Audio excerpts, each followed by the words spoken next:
안녕하세요, 여러분. ICT가 좋다의 MC 정예원입니다. 우리는 지금 말도 떼지 못한 어린아이가 스마트폰부터 찾는 시대에 살고 있습니다.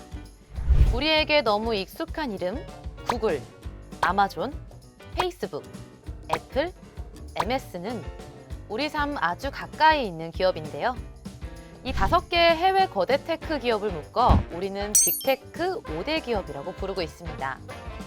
그만큼 플랫폼의 특성을 반영해 무수히 많은 양의 개인 데이터를 수집하고 수집한 우리의 관심과 취향 등을 이용해 기업의 이윤을 내기 유리한 곳이기도 하죠.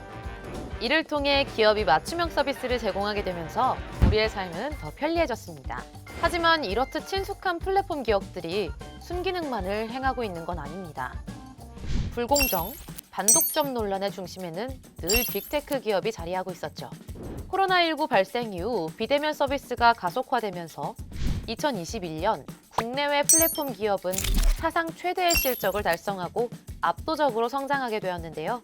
해외의 경우 테크 공룡으로 불리는 구글은 검색, 온라인 광고 시장을 독점, 아마존은 입점업체 상품 정보를 자사 제품에 도용, 페이스북은 인스타그램, 왓츠앱 등 SNS 시장 독점, 애플은 앱스토어 독점 지배력 남용하면서 GAFA의 반독점 위반 행위가 논란에 올랐습니다. 국내의 경우도 사정은 다르지 않습니다.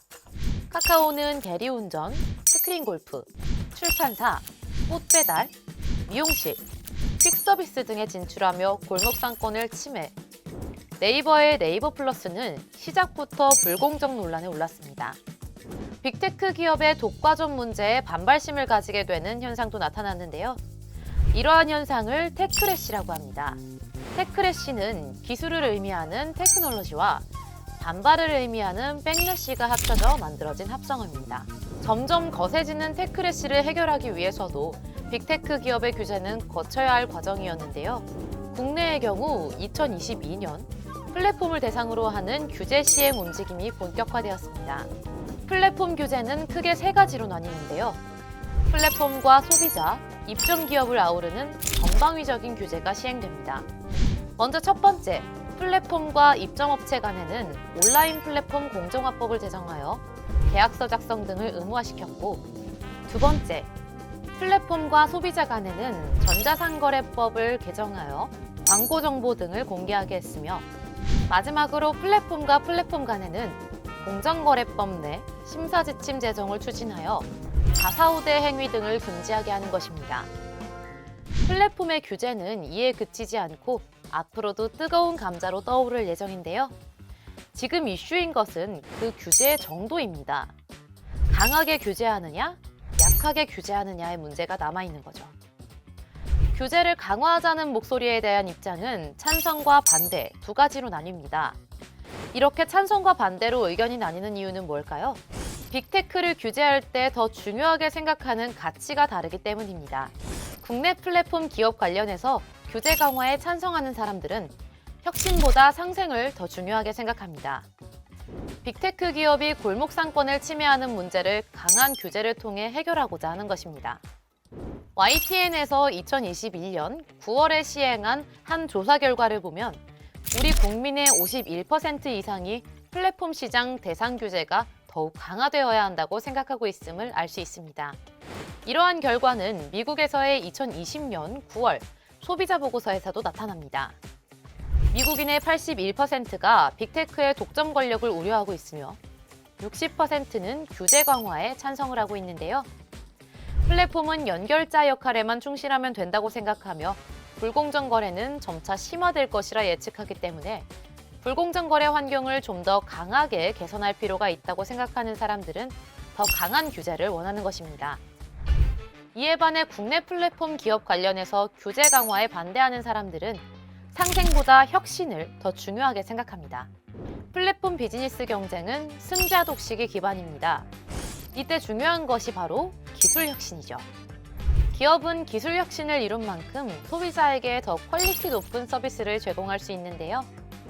기술 혁신과 소비자 후생은 직접 네트워크 효과가 적지 않은 영향을 미칩니다.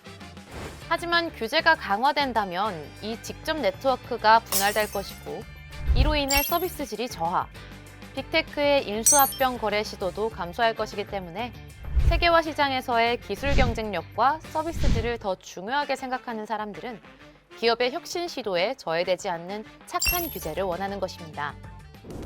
규제를 강화할 것인가, 규제를 최소화할 것인가. 이 문제는 앞으로도 뜨거운 감자로 떠오를 예정인데요. 우리는 상생의 혁신을 더하기 위해 규제 강화와 최소 규제 사이의 줄타기를 이어갈 전망입니다. 지금까지 플랫폼 기업의 경쟁 환경에 대해 사람들이 기대하고 우려하는 것들이 무엇인지 알아봤습니다. 이러한 기대와 우려가 상존하는 것은 우리나라뿐만이 아닌데요. 공정 경쟁을 향한 각국의 제도적 감시가 강화되고 있습니다. 유럽에서는 디지털 시장법이 적용, 확대 예정이고 중국에서는 알리바바 등 빅테크 반독점, 국가보안 위반 혐의를 조사, 미국에서는 경쟁 촉진에 관한 행정명령과 5대 반독점 패키지 법안을 마련했으며 우리나라에서도 세계 최초 인앱결제 강제 금지 개정안을 시행하고 있죠. 게다가 디지털세 도입에 관한 논의도 뜨겁습니다.